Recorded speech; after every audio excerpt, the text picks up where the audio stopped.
Let's welcome people in. All right. Jess, you'll start with our speakers.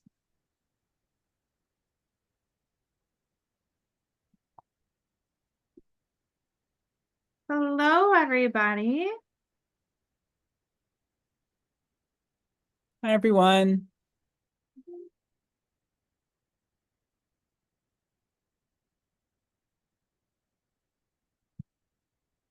Steve, Alexis, Tracy, Betsy, Carla, Sherry, nice to see you.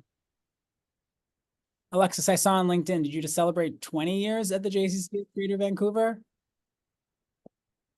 Oh, you're on... My audio wasn't working. Sorry, it's just started now. Is it 20 years that you've been at JCC Greater Vancouver? Congratulations. 20 years as of last Friday. Thank you. That is retention right there. Time goes by very quickly, I have to say. Time goes by when you're having fun doing the JCC thing. That's right. That's right. Excellent. Hi, Amy and Sam.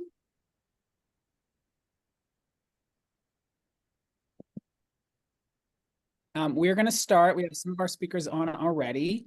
We're going to start right at, let's say, 2 or 3 past the hour, and I'll pass it over to Jess to get the 5th JResponse Peer Community Connect session going, the 2nd, I think, of this year, and the 5th overall, going back to May of last year. And a nice RSVP turnout, so it's great that folks are here to gather as a JResponse community and to hear reflections on many of our time in Israel recently. Hi, Orna. Excited to have you on with us. It's such a pleasure. We're going to wait just another couple of minutes and then we will get started.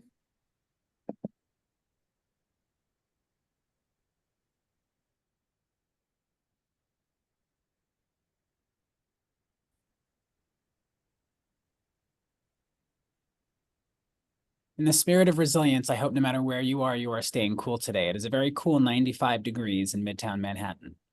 So I don't think there's many places in the continental Canada, United States that are cold today. If there are, maybe Vancouver, I don't know. Everywhere is hot. No, Vancouver is hot. It's about 27 degrees Celsius. I don't know what that is in Fahrenheit. 85. It's hot for Northwest. Yeah. I'm in the DC area and it feels positively swampy, but I was on a call earlier this week with someone from San Francisco who was like, oh, it's 65. It's a little chilly. I was like, oh, I'll come visit you. We were warm yesterday and then had crazy storms last night. And so now today it's only 85 and it's very nice. I wish it were warmer though. I'll go back to the 95 that it was yesterday.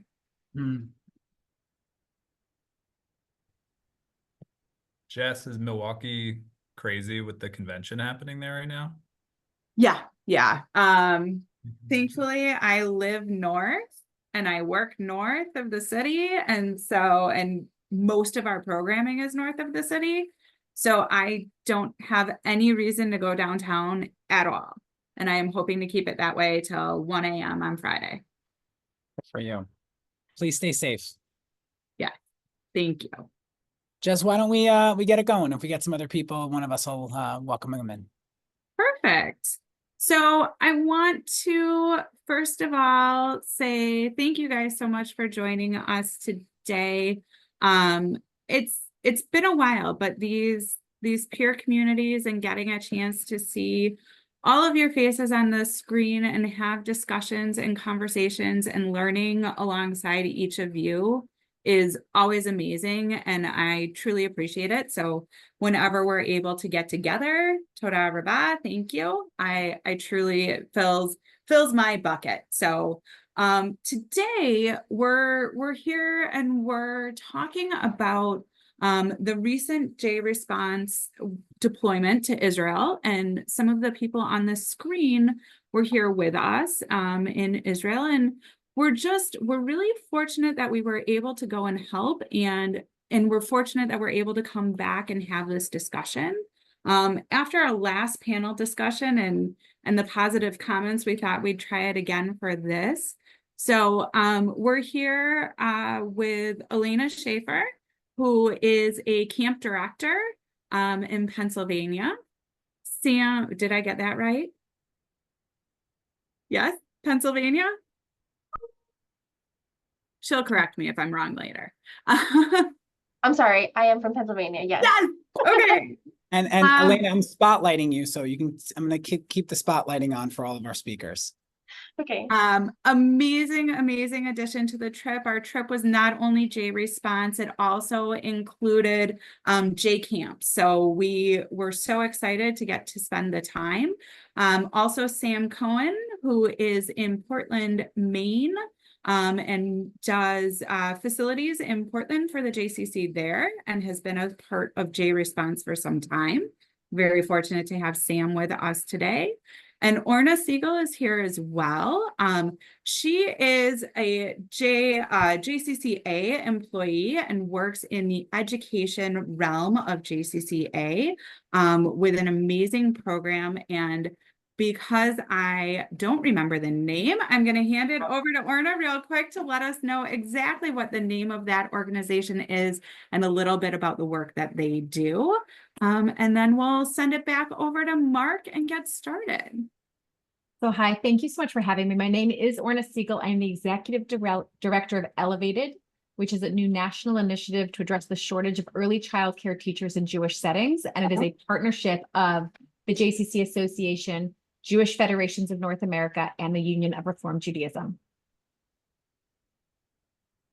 Thank you. We're so excited. We have the possibility of a few more panelists to come on as we go. But as we all know, between summer and chaos and everything else, sometimes you're able to be on the meeting and sometimes you can't be. So we're going to get started and I'm going to hand it back over to Mark. Well, it's nice to see everyone. I'm going to add one more spotlight, and that is Jess. And if you can't see me, I guess I'll add me as a spotlight too. Jess was also on the trip. Jess, the Senior Director of Facilities and Security at the Samson JCC in Milwaukee. I was going to do introductions of everyone, but Jess, you already took care of it. So it was really great that Sam and Elena and Orna are on the call today. Let's just take a frame. The goal of this time together is to learn from those that were on this deployment to Israel about what they learned, why they went, and why is it important for all of us as JC professionals in a JResponse community to take away from their experience so we're more knowledgeable and touched by this work, and that we can apply that work, whether it's connection to what's been happening in Israel over the last year or JResponse globally. So we've asked these speakers to consider a few questions that they will then share responses to for the benefit of all of us, not just hearing about their experience, but then how we can advance our work as JResponders. But just a little bit about the trip. After October 7th, there was a series of conversations about how and what ways can the JCC movement support those impacted by not even the post-trauma, but the ongoing trauma in Israel, not only with October 7th, but the war that has not yet ceased. And what is the role of JCC professionals in JResponse? JResponse has a mandate of responding to disaster and crises in JCC communities in North America, and have only kind of experimented about what that means with, the initial part of the war in Ukraine. There was an opportunity here, but no roadmap. So we looked at many different possibilities to bring JCC professionals to Israel. Many things didn't come to pass, which is why I think it took until May of 2024 to actually have a deployment. But we were so pleased in partnership with our those that work with Route 1 and camps, and also our Center for Israel Engagement, to partner with Birthright Israel Onward and Authentic Israel to engage JC professionals in one of their volunteer service trips that have been going on since December of 2023. And from May 20th to May 27th of this year, 10 JCC professionals, along with 6 other of our friends from kind of global Birthright that we became very close to, had a really incredible 1-week experience of where we volunteered in 4 different places and engaged in Israel and Israelis at a time where they were sorely in need and are still sorely in need of relief, resilience building, and a feeling that they are not alone. So I just want to share, because I think visuals are really important before we get to our panelists. This is a very hastily put together slideshow, but this is our group. I had the pleasure of joining a couple of days in, so I wasn't at this point. I think this is when you were in the South, in the Negev, supporting a farm that was just a couple of miles away from the Gaza border. Our facilitator, our guide, was from this area, and took us to his home for shakshuka and a meal, and really connecting with Israelis during this time, and providing important farming and agricultural work that is, they need this work to be done, because so many people who normally do this work are in the service, or at war, or otherwise occupied, or not there. They're displaced from where they have lived. So this is us working. One morning we went to Rosh LeZion, which is a suburb essentially, but its own city outside of Tel Aviv, and went to a farmer's market meets food pantry at kind of like the basement of a mall, to sort fruits and vegetables. So folks that are financially underprivileged in Israel, and we learned a lot about the immense poverty that's in Israel, could feel that they can buy their nutrients that they need, buy their fruits and vegetables at a vastly reduced price. And that takes volunteers, and these people that have put this food pantry together are in sore need because of what's happening in Israel right now, both the increased demand and the less supply of people doing this work. So we spent this morning sorting, and that's us all together. We also spent time celebrating being in Israel, and celebrating the specialness that is Shabbat in Israel, that it's a time that really things pause. Things really do pause in a place like Jerusalem, but even where we were in Tel Aviv, there is a different feeling. So we cooked Shabbat dinner together and spent Shabbat dinner together, and then we ended together with Havdalah.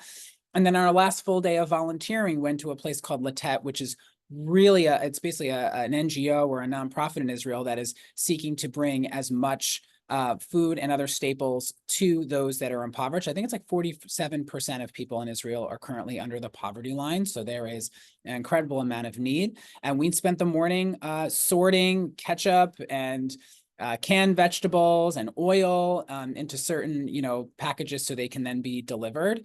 And that's us there as well. So that's just a little bit of where we are visually, which I think leads me to asking you, and I want Elena, Sam, Orna, and Jess each to respond to this question. Why did you say yes to this trip? What compelled you to be a part of this? And I just want to add that because of our partnership with Birthright and Authentic, we were able to have people primarily come if they were 40 and under. We had some exceptions. We're looking for ways for everyone to be involved in this. But for those that had an opportunity to come, like, what compelled you to be a part of this deployment? So Elena, why don't we start with you, and if each of you can take a minute or two to share. Hi, thanks, Mark. Honestly, so I had gone on my Birthright trip about 6 years ago, I think, and I had a really great time there. It really made me feel connected to Israel, connected to, I have family in Israel that I wasn't really close with. And so having that great experience and feeling a lot more connected based off Birthright, I felt like, another trip to Israel, yes. But on top of that, knowing that we were going to actually, help people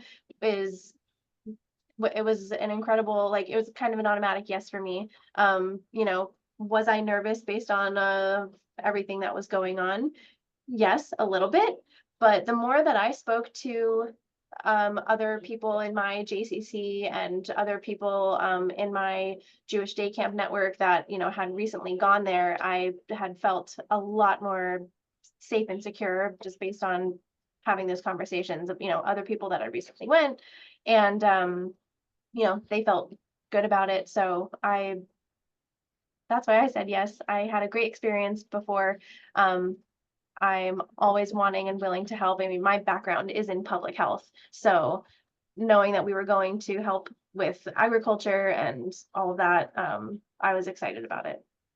And Elena, though you were and not previously done JResponse, you and your colleague Isaac were fully engaged and actually wrote a wonderful piece in your for your local news. So I'll put that into the chat in a moment. Sam, how about you? Sam, who's done JResponse before, you did a JResponse training with us, so you were already part of the community. Yes. Hi, everyone. Before I get deep into my answer, I just want to say thank you to Mark and to Jess for organizing this, bringing us together. And also, I'm in an office that I don't usually use, and I don't know if the internet is great here. So if I cut out while I'm mid-sentence, somebody in this group can WhatsApp me and just let me know, and I'll relocate. But I think my reason for saying yes, like definitely similar to what Elena was saying. I've been to Israel before and had really wonderful experiences prior.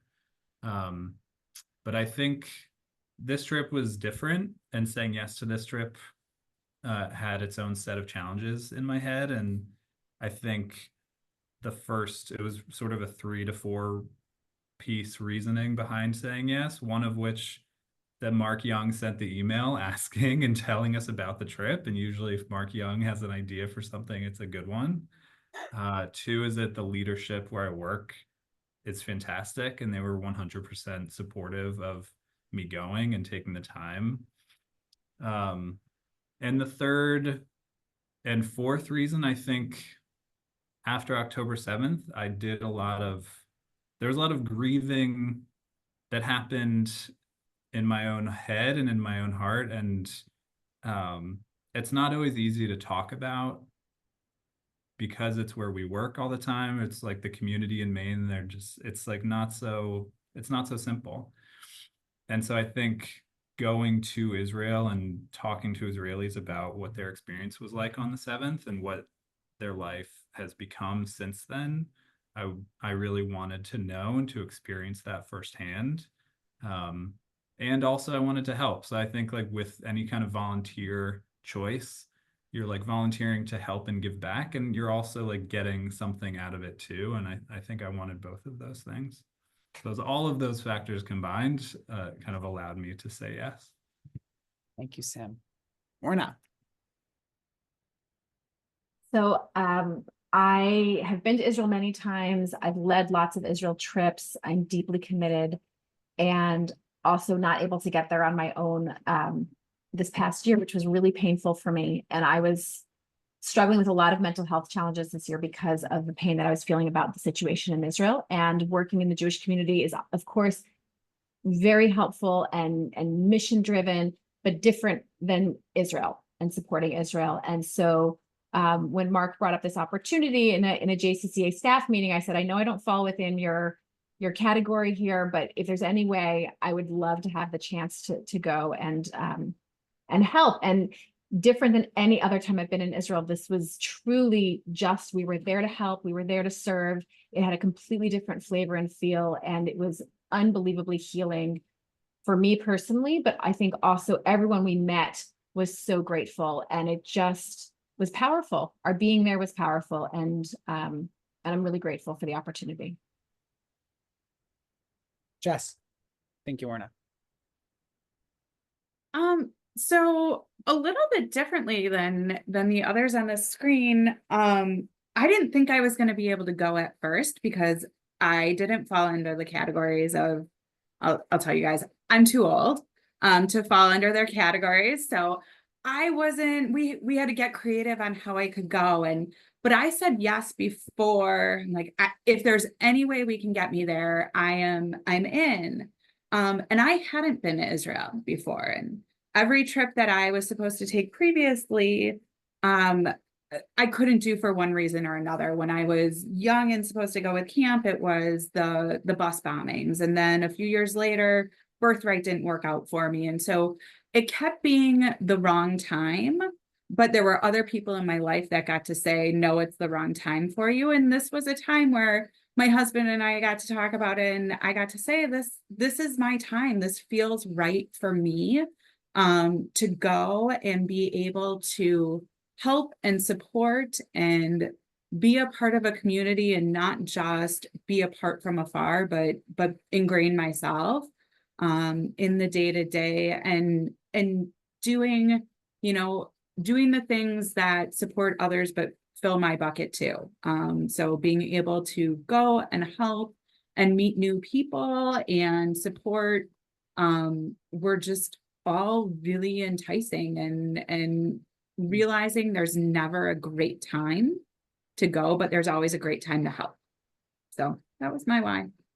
Thank you, Jess. I want in a moment, starting with my third question, to talk about kind of through a JResponse lens, thinking about the 4 R's of resilience, readiness, relief, and recovery, and what did you learn that you can bring back. But I want those on the call to just maybe get a little bit deeper into your experience. If you can think about one particularly impactful moment for you. And I'll add, as you think about it, we had 4 service experiences.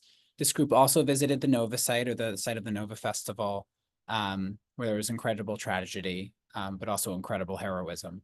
Other places in the Gaza envelope or in the southern Negev, and in Hostage Square, which is the area in central Tel Aviv, which is kind of designated to bringing the hostages home. And a lot of experiential pieces there. That also has every Saturday night a huge demonstration. What was the most impactful memory for you that you want to share with this group that sticks out? Sam, why don't we start with you first, unless someone else feels at the ready sooner. Sure. This is a really hard question to answer because there are many really impactful moments. And I would probably, because I have to choose, I would probably say, in talking and connecting it to like what we talk about in JResponse in particular, on one of the last days that we were there, I think it was the last day, there were rockets fired from Rafah towards the center of Israel. And while a group of us was in the Carmel market, we heard and saw the Iron Dome missiles intercepting those rockets. And life kind of paused in the market very briefly, and people looked at their phones, and then, no siren went off because it was far enough away, and people went about their lives in a way that was really surreal to experience. And the resiliency of the country and the people really was at full display in that moment, which is something that I thought a lot about because, my wife and coworkers, they saw the news, and thankfully Mark sent a really nice email sharing that everyone's okay. But the way that we take in that news from the United States about what happens over there is so different from the way that it's experienced sometimes. And, I think there's a lot of sadness in me that's sort of how Israelis and the people who live there have to adapt to that reality, that is their reality. So that moment was particularly, meaningful and memorable for me. Thank you, Sam. Orna. So we had the benefit of having a wonderful speaker one night to sort of teach us a little bit more about the conflict, and reminded us that, when we teach about Israel, we teach about the land of Israel, the people of Israel, and the religion of Israel.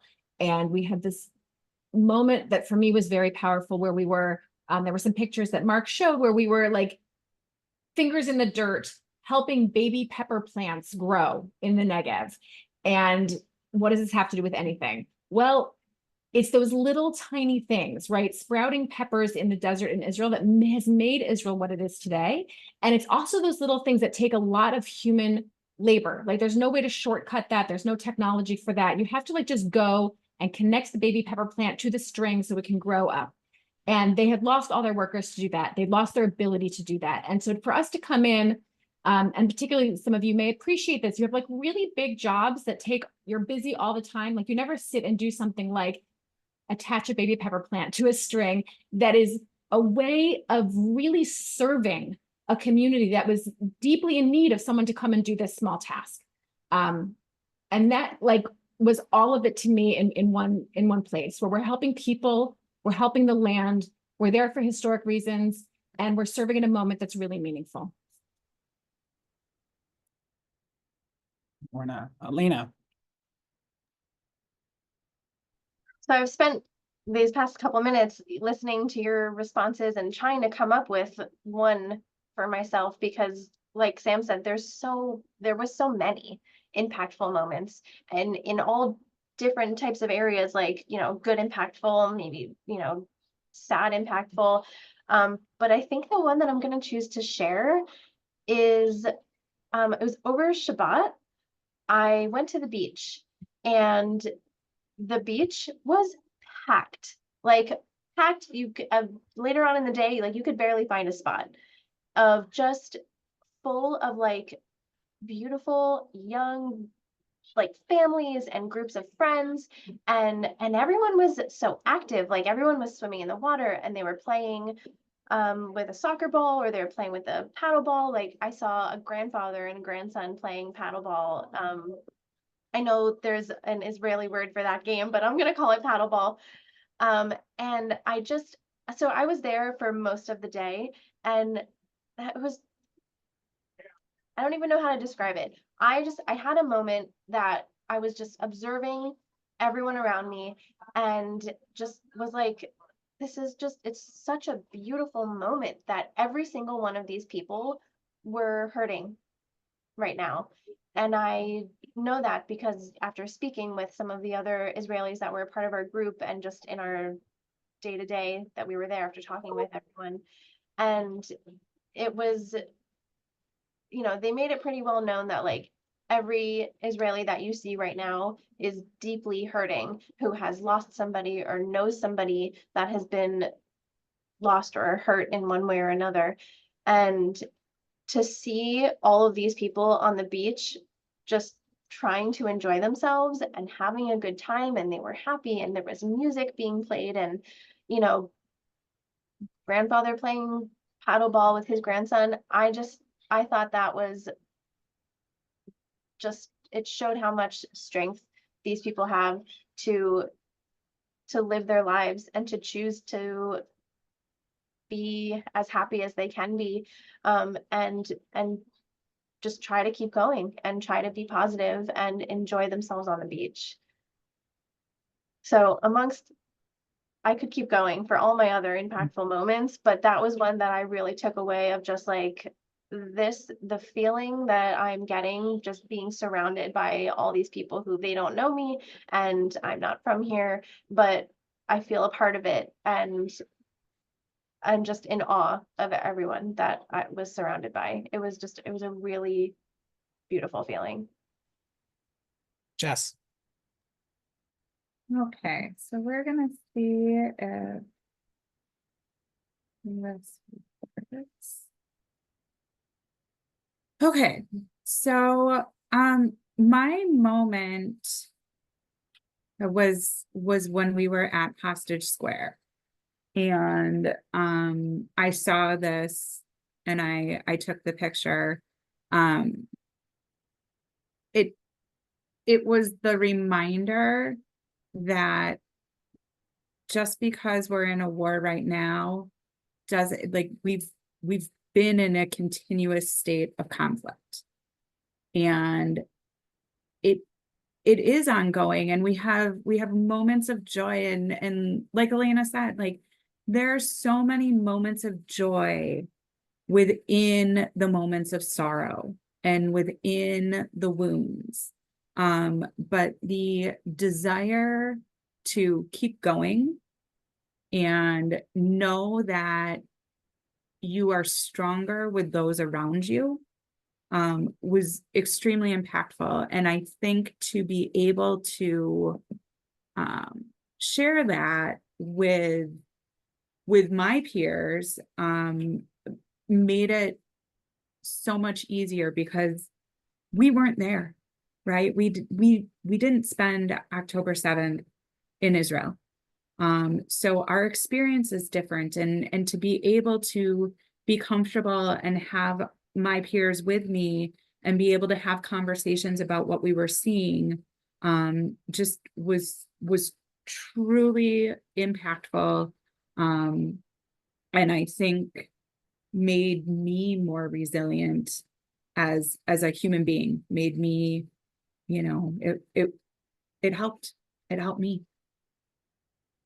I want to ask a JResponse question. Actually, I have 3 questions, but I think I'm just going to ask one of them, and then I'm going to invite folks on the call to share your questions or reflections, either in the chat or when we get to that point, unmuting yourself or raising your hand. So this can be part of a global conversation.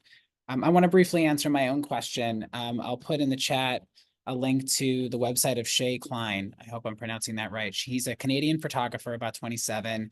He was at the Nova Festival on 10/7 and started taking pictures before and almost during some of the attack, and then eventually stopped in. He told us his whole story at Hostage Square of how he got out and saw things no one should have to ever see.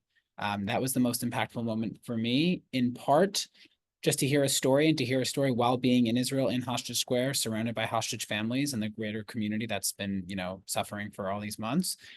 And as a JResponder, countless times did I hear in Israel, and I happened to be in Israel for 2 weeks for this trip and then for another experience, where Israelis were just happy that we were there because they feel isolated, they feel alone, they feel misunderstood. Israel is not a uniform society by any stretch. So I'm not saying all Israelis, but I'm saying those that we engaged with. So I want to ask this group, the speakers, when you think about readiness, relief, recovery, and resilience, our 4 R's of JResponse, and may I say specifically, I could say all 4 of them, but like relief and recovery, but and helping to build resilience.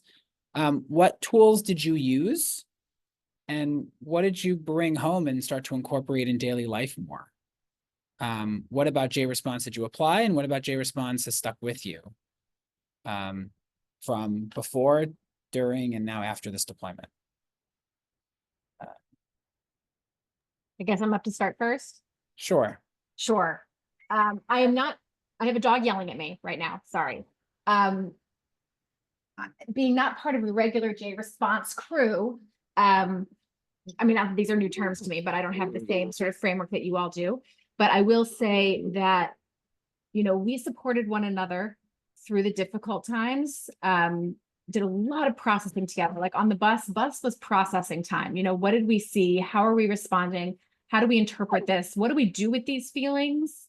The program is really great at sort of like, we'd have an encounter and then we'd have a processing time on the bus. And then we would have like, you could go your own way. You could eat some food. You could take care of yourself. You could go for a run or go for a walk. Jess and I did a lot of walking, a lot of walking, processing with your feet.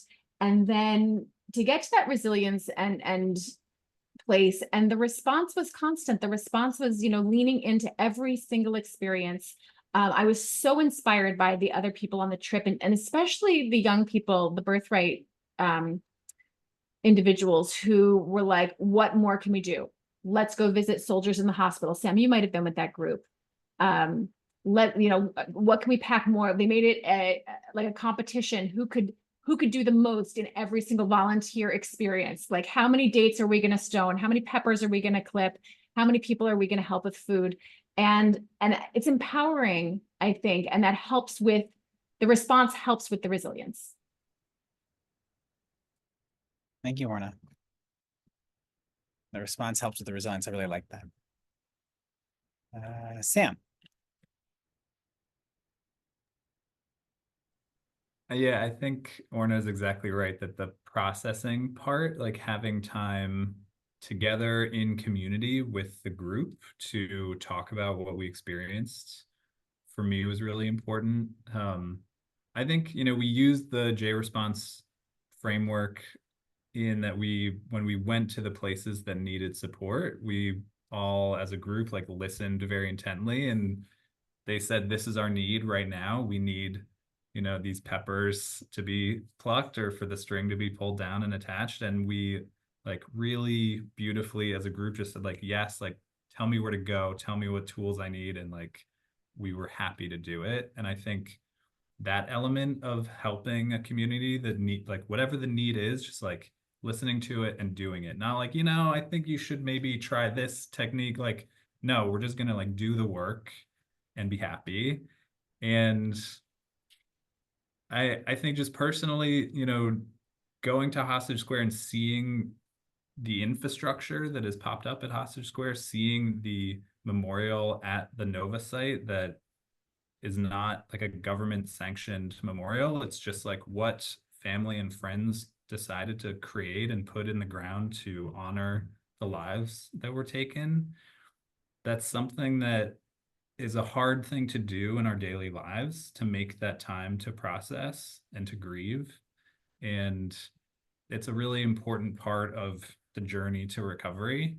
And doing it alone is also like, it's impossible, I would say. And so to do it in a group together with intentionality, like, I think we did that very successfully as a group. Jess or Elena? I agree with everything that Sam and Orna said. I think the fact, like, our group was so special. The people that we went with, because we had everyone were from 18 up to, I think, 41 was our age range. And every single person just, we all had the same intention. We just wanted to be there. We wanted to help and listen. And I think we did just that.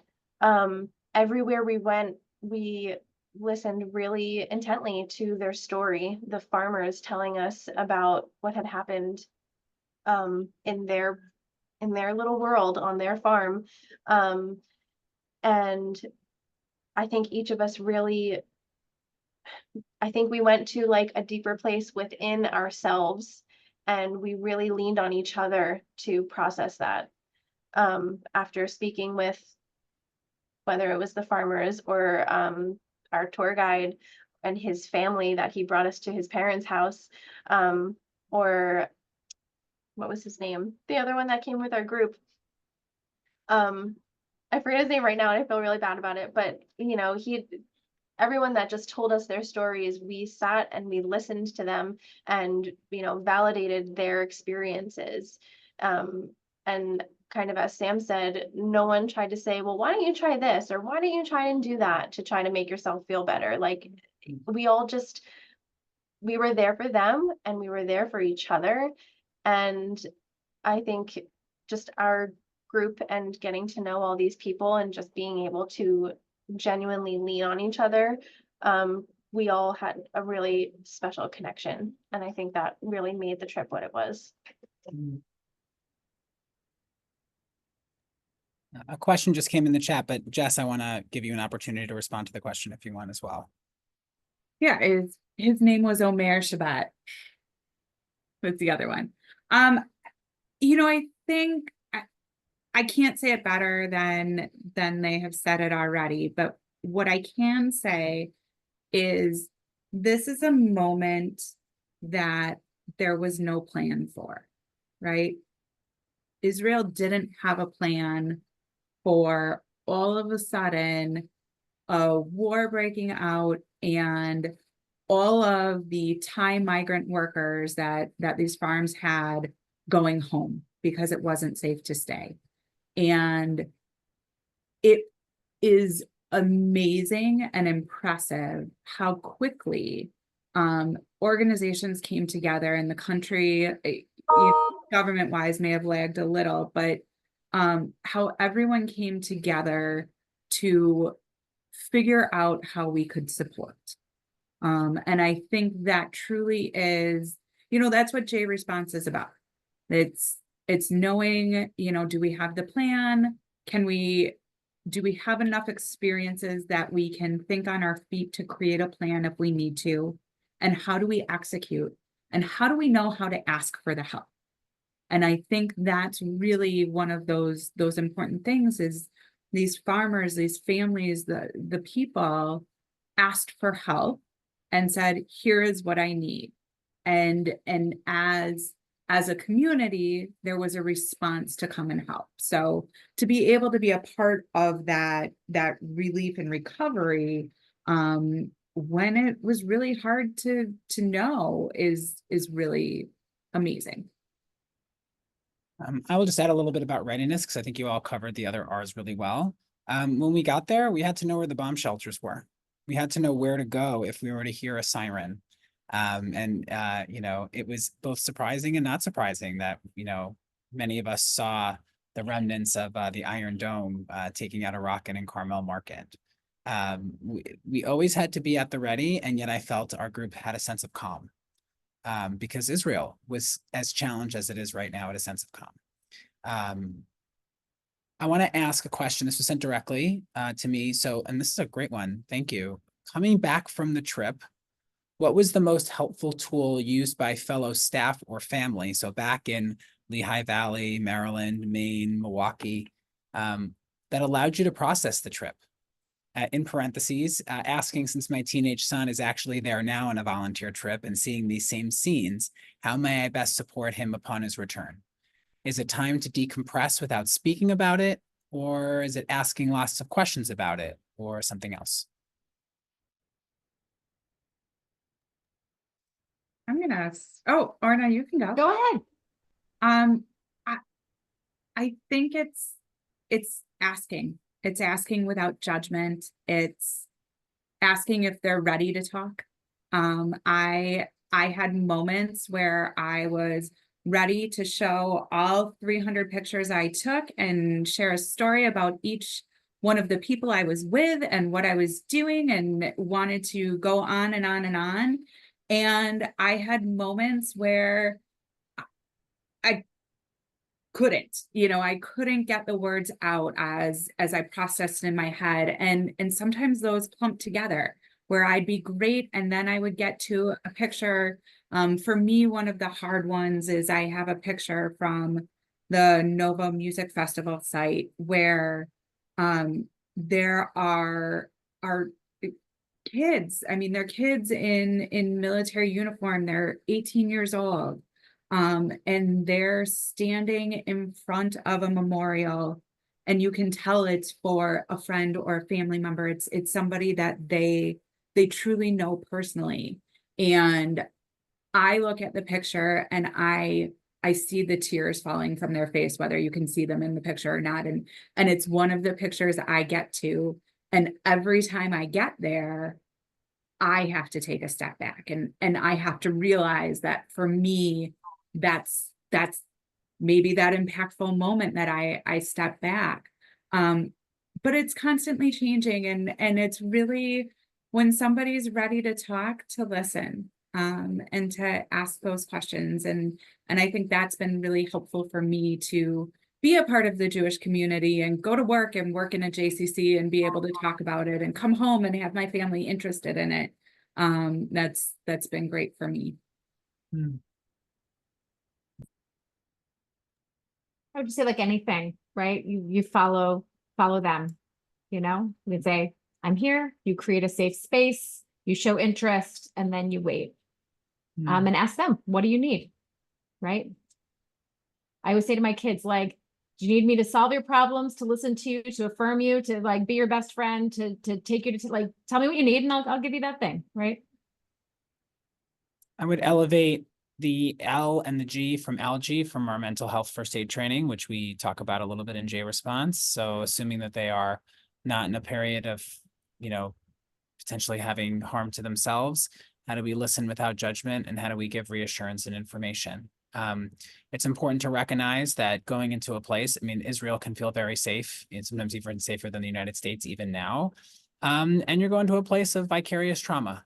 We might experience our own trauma by being there, even if we're not experiencing it directly. So how do we, to Orna's point and to Jess's point, just say, I'm here for you. What do you need? You can ask, clarifying questions, but out of curiosity, and to know that they're safe, and then let them come to you, I think but let them know they're part of a community, I think is spot on. And Sam, Elena, is there anything you want to add to that question? I had a couple of different responses from people in my life when I came back. So I work at the JCC, and when I got back, everyone was like, welcome back, tell me all about it. And I have had, a couple people like take time out of their day to come down into my office and say, tell me all about it, tell me everything. And I could sit and I sat and talked with them for, a half an hour and shed a couple tears, and I showed them all my pictures, and they really just listened, in awe of everything that I had to say. And that felt really great to be able to share that and know that they were actually interested in hearing what had happened. And so differently than that, my family, they were not as enthusiastic about me going in the first place, safety wise. And so when I got back, it was kind of like, okay, well, how was it? Like, glad you're back. And so when I went to, maybe be more in depth, like they just, I don't know, couldn't fully understand, I think, of the impact that I was trying to express that we had. And they were basically just like, they were like, well, we're glad you're home safe. I was like, okay, that is nice. So I don't know, if you're looking to, well, how can I support someone else who's there now? I would say how the others have said, create the space to listen and, show them that you care about the work that they did and had the experience they had. It also obviously was very helpful that I went with my friend and coworker Isaac, so we could sit and talk about it together anytime.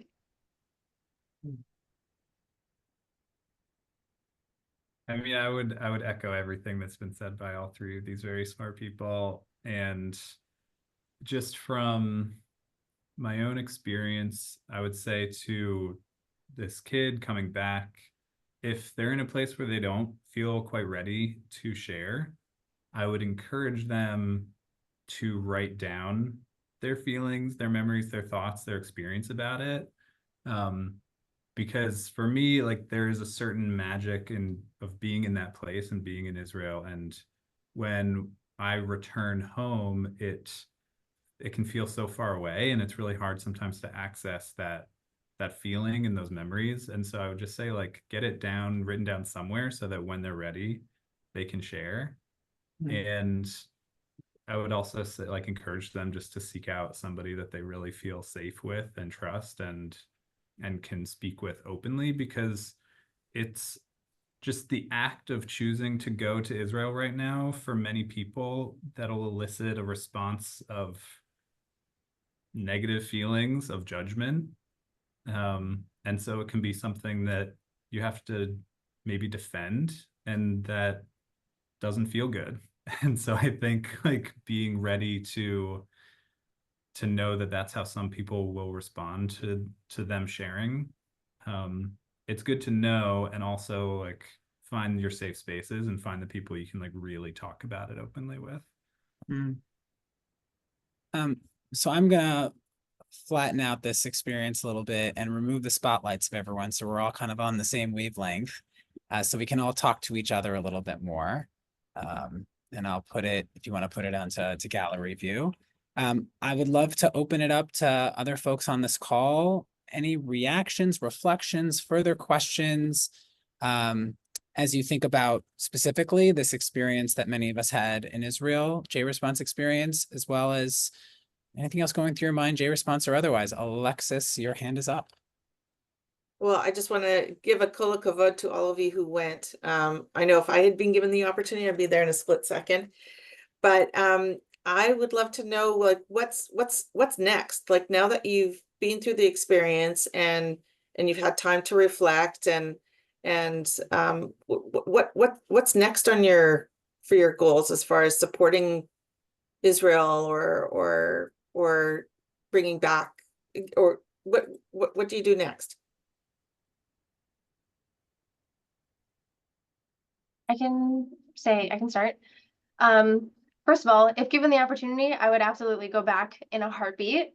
But as far as bringing Israel here, so I help run the summer camp out of the JCC, and we have 2 shillahim that are here from Israel, that we have a partnership with them in Yoav. And so they're here with us for the entire summer. And one of them, her boyfriend is actively fighting. He goes back and forth between Gaza. So I am working with the rest of my leadership team to create a space for them to be able to rest when they need to rest, and, you know, take the phone call when they need to in the middle of the day, because our time zones are so different, and support them in whatever way that we can, and whatever way that they need, so that they can have a good experience while they're here. So that's one way that I feel that I'm helping and bringing it back. I'm working in early childhood centers across the country with directors and new educators and mid-level educators. And there's been a lot of talk all year long about Israel and people's various comfort or discomfort with Israel in their schools. I've talked with CEOs of JCCs who've said, like, we have an Israeli flag and people are responding differently to it. I've had teachers say to me, like, I don't want to walk into the school and see the Israeli flag in the morning. And I've heard from teachers who are like, I want an Israeli flag in every corner and like paper the walls with it. And so just having been there gives me an added level of assurance as I process with people and listen to them and validate how complex this is for them, and validate for them that your feelings are yours and they're important and you should listen to them. And what does it mean to be part of this community? And if we have this complexity, imagine how people in Israel are feeling. And I was able to share, like, as we were walking down the beach in Tel Aviv on the boardwalk, I was seeing people from Africa and from China and all sorts of Arab people and all sorts of religiously dressed Jewish people and all sorts of not religiously dressed Jewish people. And that we can live in this space of complexity together and honor one another. And isn't it beautiful that in early childhood, we start with care and love and support, and what do you need in this moment, but what do others who might be feeling differently from you need in this moment?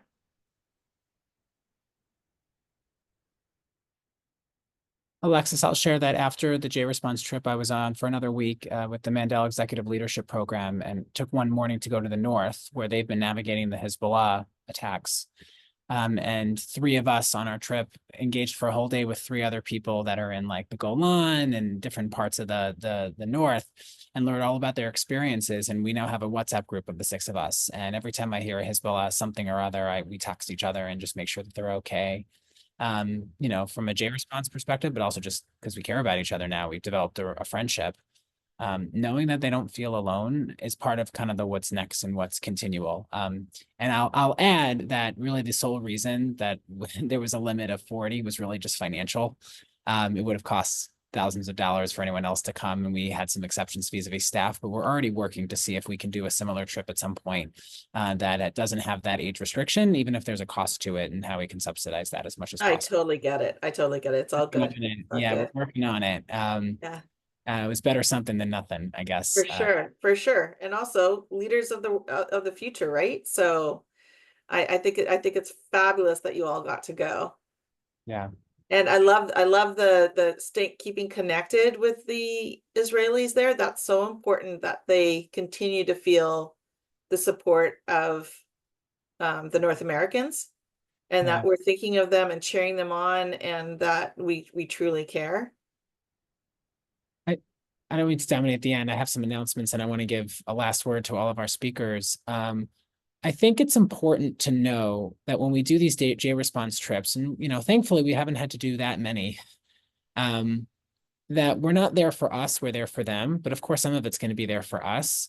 My feeling, and the other folks that went can agree or disagree or add, is that just by being there gave folks there a sense of us being there, gave folks there a sense of purpose. And I'm thinking about Sagi, I forgot how to pronounce his name, our tour guide.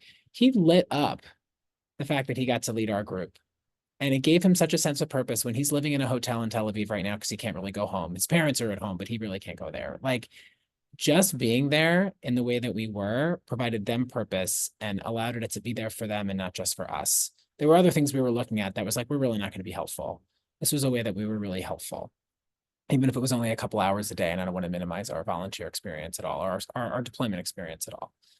So how do we continue to do work of JResponse that impacts us, but also is in service of the people that are most directly impacted by the trauma or the disaster or the crisis, whatever it may be?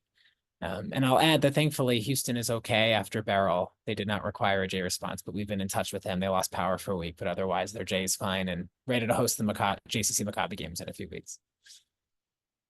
I want to give the last word to anyone on the call, those that were on with us in Israel and those that weren't, and then I have some closing announcements, and Jess may have as well.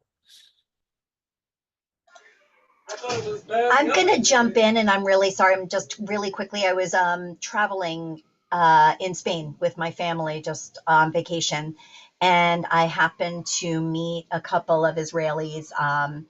Actually, throughout Spain, we saw Israelis, and we really connected. And I found myself using some of my JResponse tools with connecting with them, and let her cry on my shoulder. Her son had just left the army and had been in Gaza for, since October. And it was just really extraordinary to have these tools and to make those connections across the world while we're all Jews and looking around and going, where is safe for us in this world? Where are we going to feel safe? And then to know no matter where we are in whatever country, we found that connection and that ability to use our skills to bring comfort and support to others.